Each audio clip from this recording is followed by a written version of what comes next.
안녕하세요. SSN 교육 다큐국에서는 한국 문화유산 지킴이들의 이론 특강에 참여하고 현장 교육에도 함께하게 되었답니다. 우리 지역 왕릉인 헌인릉을 방문하는 날입니다. 능 입구에서 먼저 만나게 되는 제실이고요. 평소에는 능을 관리하는 분이 계시고 제례 때는 제양관들이 제례 준비를 하는 곳이죠.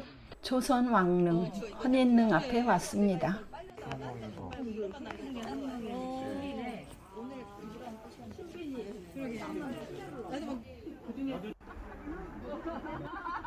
정문에서 바로 인릉이 먼저 보이네요. 23대 순조와 계비인 순원왕후가 함께 묻힌 곳이죠. 순조는 1790년에 22대 정조의 둘째 아들로 태어났고 어려서는 책 읽기를 좋아했답니다. 그래서 정조 임금도 그를 아주 아끼고 차후에 왕으로 이미 그를 택했었고요.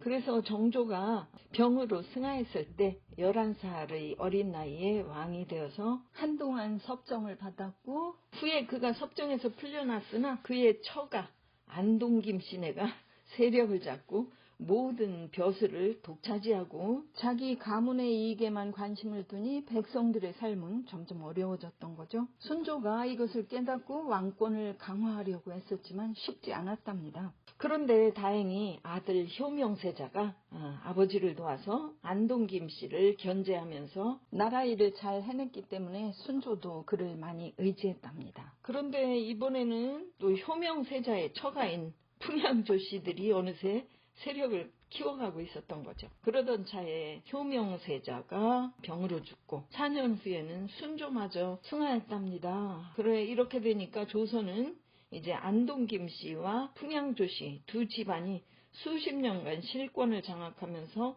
서로 갈등을 겪게 돼서 조선이 세도 정치에 빠져들게 된 거랍니다. 다시 앞으로 와서 신성한 구역임을 나타내는 홍살문을 지나 제례 때 향을 나르는 향로와 어로가 펼쳐져 있고 제례를 지내는 정자각으로 가봅니다. 정자각에는 제를 지내는 왕이나 제관이 오르는 계단과 일반인을 위한 계단이 따로 있고요.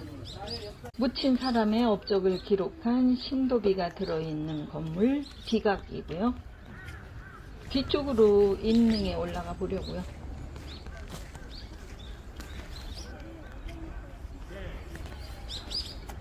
나는 아직은 아니었어. 그런 거야.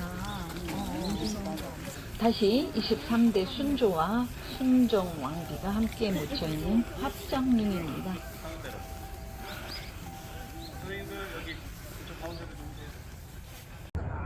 그 자리가 어디냐? 왕릉을 여기다 다른 왕릉을 홍살만 앞으로 흐르잖아요.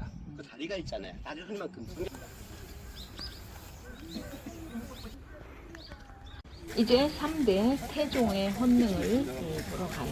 태종 이방원입니다. 태종 이방원은 조선을 건국한 태조 이성계의 다섯째 아들로 태어나서 고려 말 전국이 어지러울 때 활약했던 아버지 이성계를 따라 여러 전장에도 참여하고 아버지가 나라를 건국할 때도 많은 역할을 했죠. 그런데 아버지의 계비에게서 낳은 막내 동생 이방석이 왕세자가 된 거죠. 이방원은 이에 불만을 품고 1398년에 소위 1차 왕자의 난을 일으켜서 아버지의 최측근 충신인 정도전과 계비에게서 낳은 두 동생을 죽였답니다.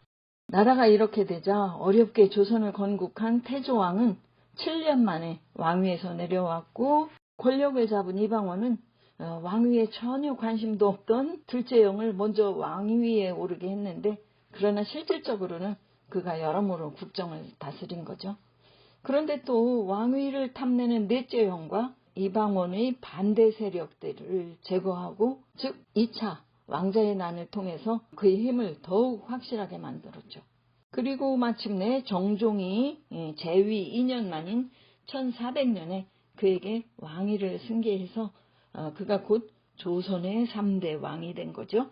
어쨌든 왕권을 강화하면서 또 국가를 위한 여러 가지 강한 기초를 다졌는데 또 원경 왕비가 그가 왕이 되도록 여러모로 애를 많이 써줬지만 왕이 된 후에 처가인 민씨 세력이 커지는 것을 막기 위해서 원경 왕비의 두 동생을 죽이기도 했고요. 또 비록 사병을 통해서 권력을 잡았지만 왕이 된 후에 첫 번째 한 일이 사병을 금지시키는 거였는데, 사병이 왕권에 대한 위협이라는 걸 누구보다 잘 알고 있기 때문이었겠죠. 그리고 불교가 국교였던 고려왕조와는 달리 유교를 나라의 기본 이념으로 택하고 많은 사찰들을 없애기도 했고요. 또 국정을 효율적으로 관리하기 위해서 전 국토를 8개 도로 나누고 또 각 지방에는 왕이 직접 관리를 배치했고요. 이런 식으로 많은 제도를 정비하고 또 백성들을 위한 정책을 펼쳤고요. 이렇게 18년간 강력하게 나라를 다스렸고 1418년에 승하했답니다. 그리고 지금 여기에 원경 왕비와 함께 묻혀 있는 거죠. 본인이 대단한 권세를 누리기도 했고 효심 깊은 세종대왕님의 부모님 능인이 더욱 웅장하지요. 두 봉분에 문인석과 무인석도 각각 2쌍씩으로 되어 있습니다. 이제 홍살문 앞으로 내려와 향로를 따라 정자각 앞으로 가봅니다. 규범에 맞는 제사상 차림에 대한 설명도가 있고 뒷문으로는 능이 보입니다. 비각 안에는 왕의 공적을 기록한 신도비가 모셔져 있습니다. 어쨌든 태종은 공적이 많은 왕이지요. 여러 가지 제도 정비를 통해서 국정을 효율적으로 잘 펼치고 백성의 목소리에 귀를 기울였다는 거죠. 태종의 탄생제양 행사 모습이랍니다.